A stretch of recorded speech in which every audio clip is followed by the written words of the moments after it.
fear, and anger. So this quote paints a perfect image of the types of trauma that's inflicted by the bombings of homes. So specifically, Israeli forces have focused on targeting homes because of this, as it accomplishes so much more than just physical destruction. So just how many homes and lives have exactly been lost? Well, the bombings are very large scale, and as such, 52,000 homes alone were destroyed in 1948, and the number has only grown from there. So, as well as that, more than 130,000 homes have been estimated to have been destroyed now. As well, this is often coupled with other attacks, such as the attacks upon Masjid al-Aqsa that we all have come to know about, that occur every Ramadan since around 2021. So, schools have also been bombed. Now, this is extremely disheartening. As Haneen, a 13-year-old girl, explained, her family lives in a school because we don't have houses. The Jews demolished our houses.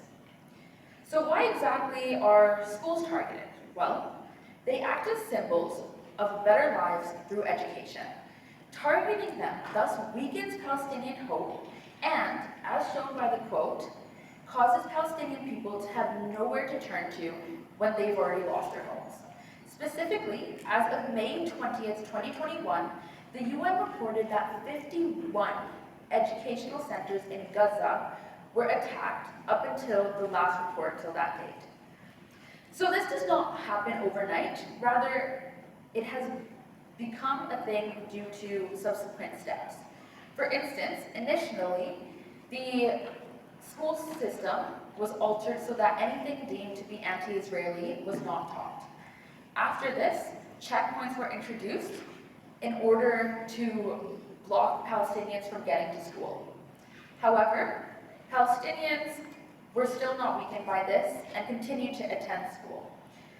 But due to this, the Israeli forces then instituted more measures and started attacking these schools with bombings. Now, the UN found that 12 incidents since 2016 occurred that targeted schools.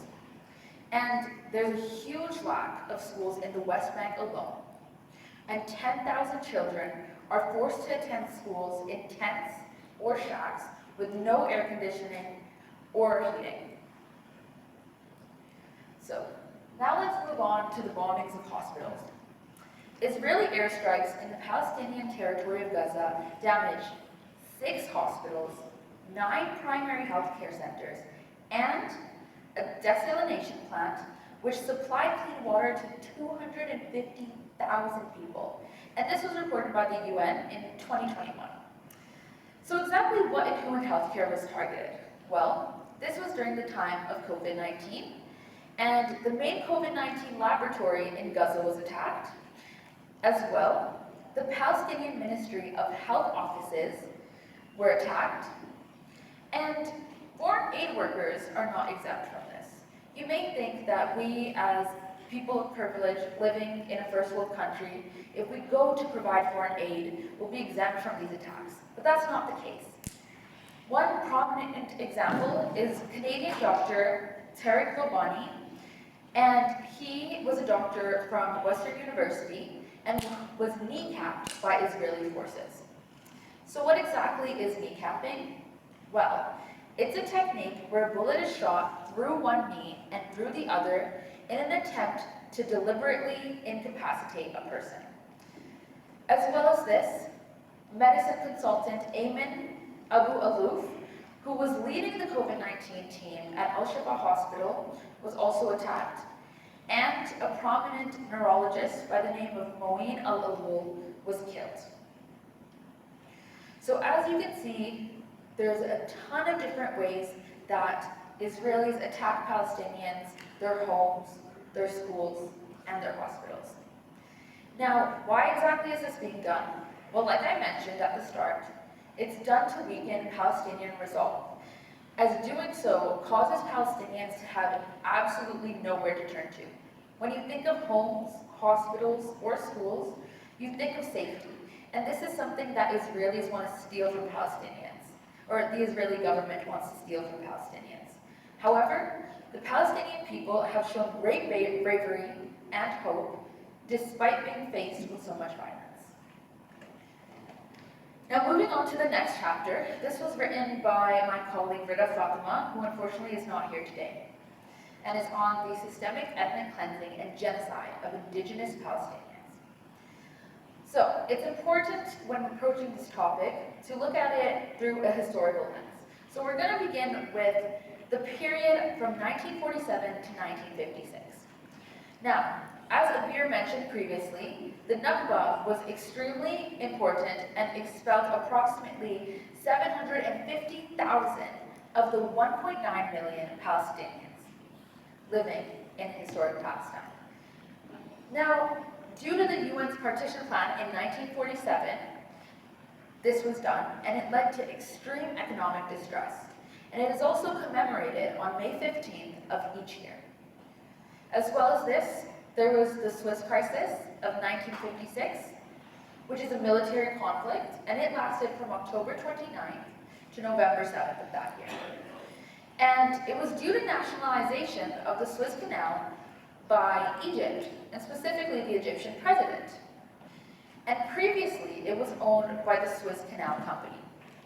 Now, this time period is important because it marks the end of UK and France's status as major world powers. And on October 29th, Israel, in response to this, launched a surprise attack on Egyptian forces in the Sinai Peninsula.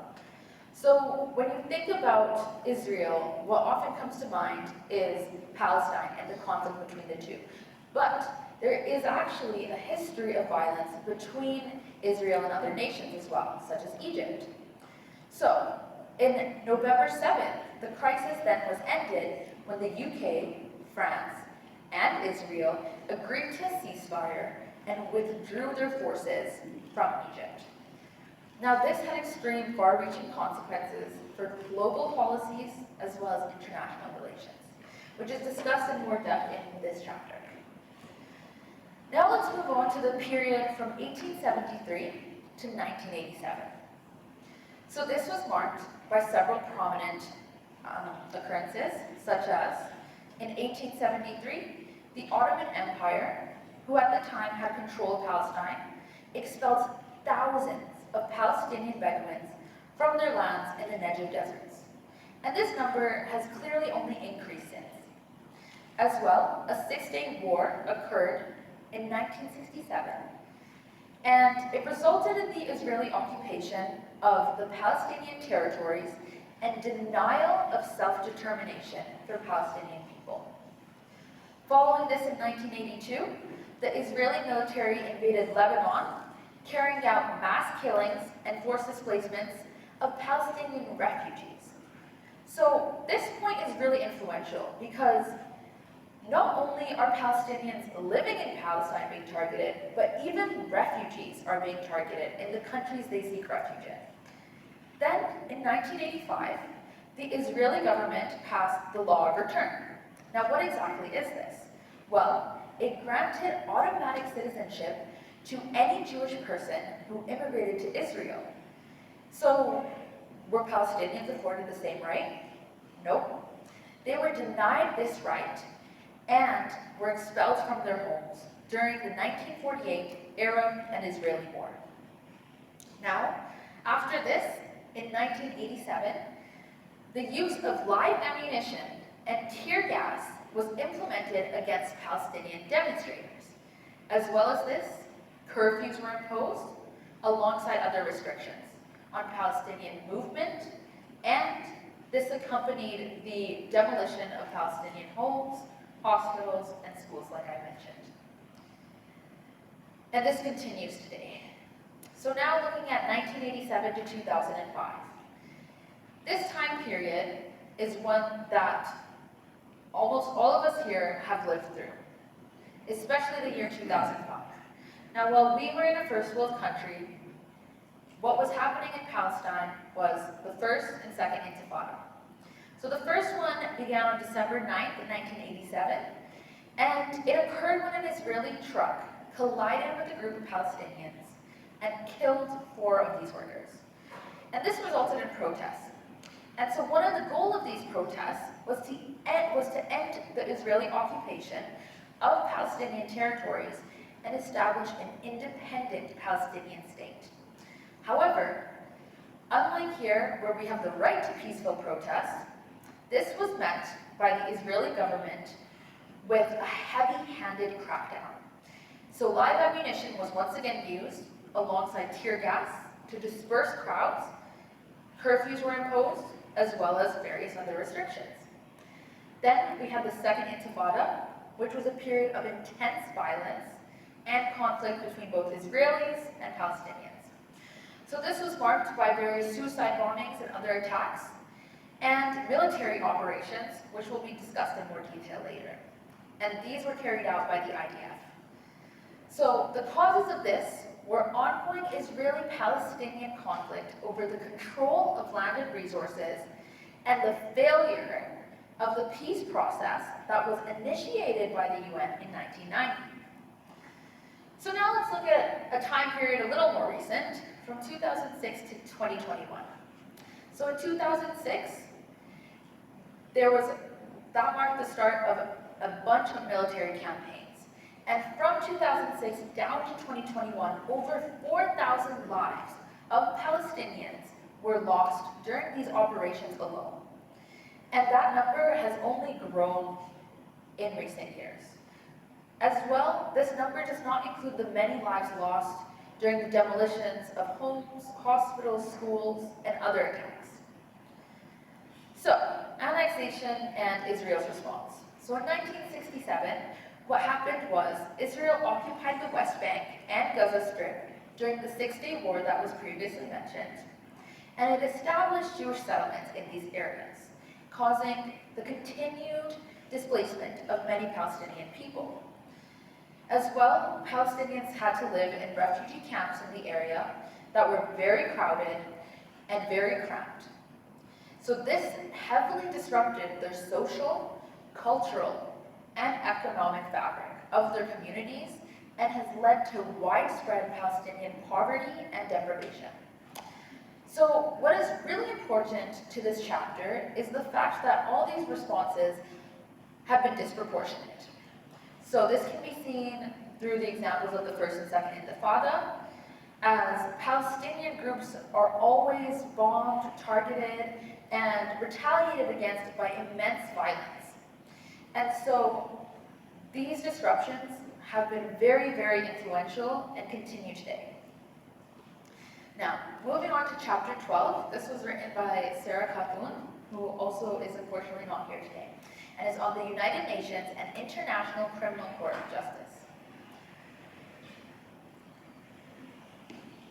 Okay, so some background history on the topic.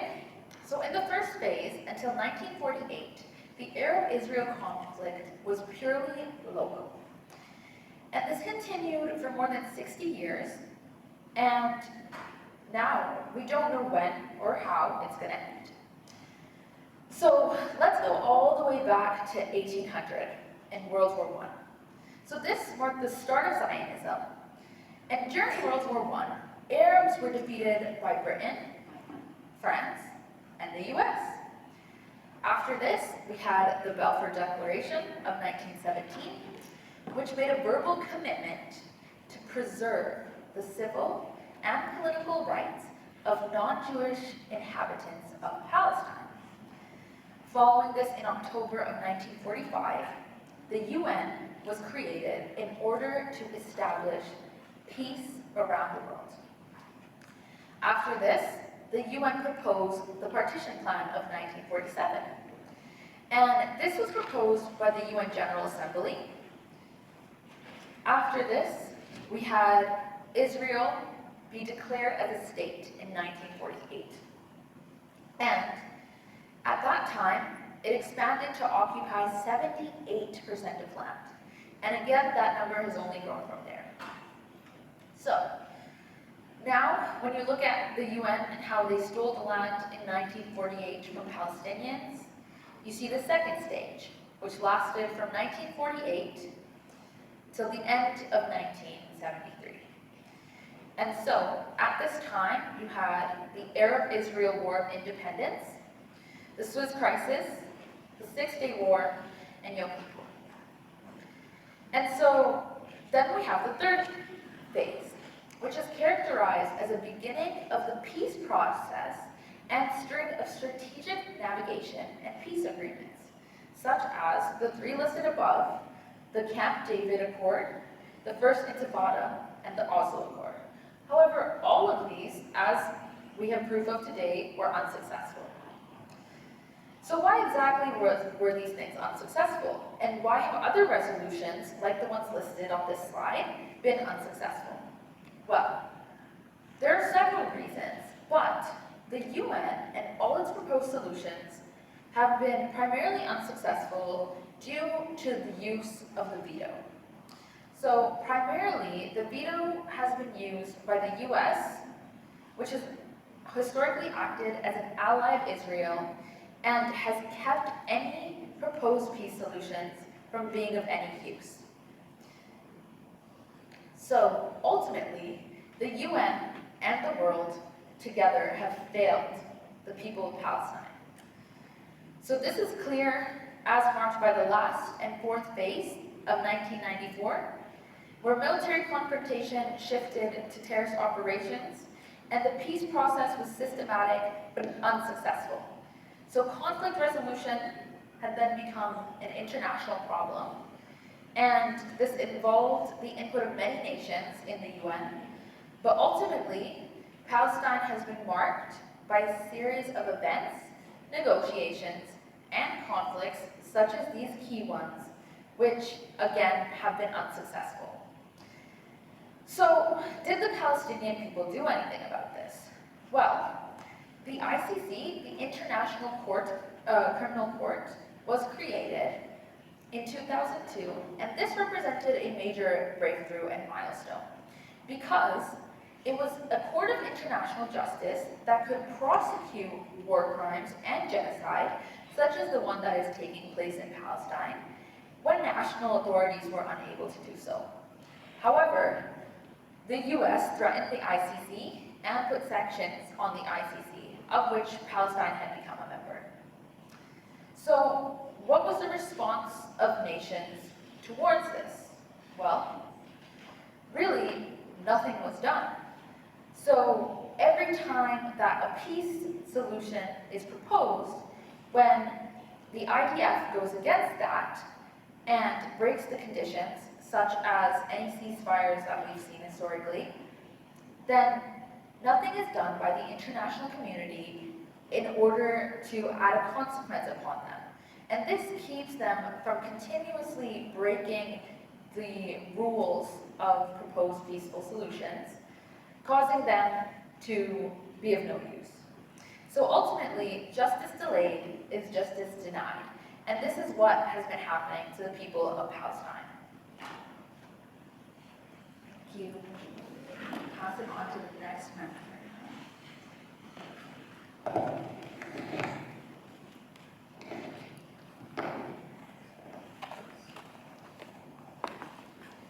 To really understand a nation's situation, it's best to look at the state of their children.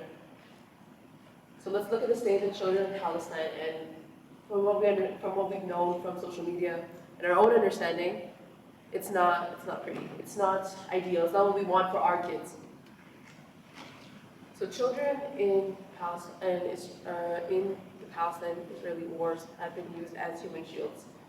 Now, what is a human shield? A human shield is described to be a person, a group of people kept in a particular place in order to stop an enemy from attacking that place. So they're exploiting the innocence of these children for their own benefits. And the IDF have used human shields as a way to protect themselves they just use a way to protect themselves and are being used as militant tools. And there have been, since 2012, have been a minimum of 26 cases concerning the use of Palestinian children as human shields, recorded by the Defense for Children International of Palestine as of 2002. And if they're not found on military tanks, children are found in prisons. And the use of the prison system in Israel is a method to terrorize the youth and to make sure that the system of control is asserted over a people at a young age. Every year, approximately 700 Palestinian minors are brought into military court for prosecution. And this puts a conviction rate of 99.9%, almost 100% conviction rate of these minors for things that they didn't do. For instance, minors can be arrested for stone throwing, so throwing stones at military tanks. And they can serve up to 20 years of prison for that. So because they're seen as a security threat. Logically, this doesn't make any sense, but the system is designed to be used against them at any cost, especially the children.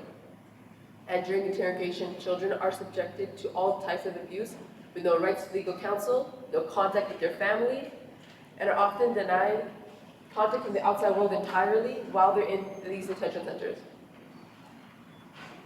And unfortunately, during these interrogations, children are subjected to harassment. They're subjected to abuse. All types of abuse, and unfortunately, they're subjected to sexual abuse as well. There was a case in 2009 where a 15-year-old boy, which includes and he included in his recountment of his interrogation, and he was told that they can continue to harass him until he confessed for a crime he did not commit. In the November report by the Palestinian Prison Society conducted in 2014, approximately 40% of the 600 children confined were sexually abused. 40%. And because of the conditions that they are subjected to, the children are obviously have deteriorating mental and physical states. There are about 80% of children suffering from insomnia, 90% suffering from anxiety.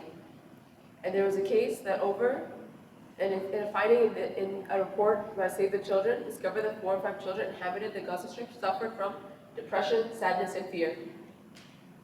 And in these findings, it was revealed that over half of the Gaza's children had considered suicide, and 3 in 5 have engaged in self-inflicted harm. What does this mean for the situation that they're being subjected to? That means the situation that they're subjected to is full of cruelties, is full of it's just not ideal for a child to grow up in, and this is not something we want for our own children. So why is this happening in Palestine? So we must do something about this. So we talked about the situation. What is the situation they're living in? The children are subjected to living in a situation of apartheid. Now, apartheid has come up a couple of times, and today might have come up in your social studies classes. And the greatest example of the most well-known example of apartheid is the one in South Africa from 1948 to 1994. And initially, according to the Rome Statute of 2002, apartheid is an institutionalized regime of systematic oppression and domination of one racial group over another racial group with the intention of maintaining that regime. So in South Africa, it was the whites over the blacks. And because of the downfall and because of how cruel this regime was to the black community in South Africa, the international community came together and implemented certain humanitarian laws to make sure that this regime never came forward again. But we see it today. We see it in the situation with Israel. And I want to spend the next couple of minutes talking about 3 characteristics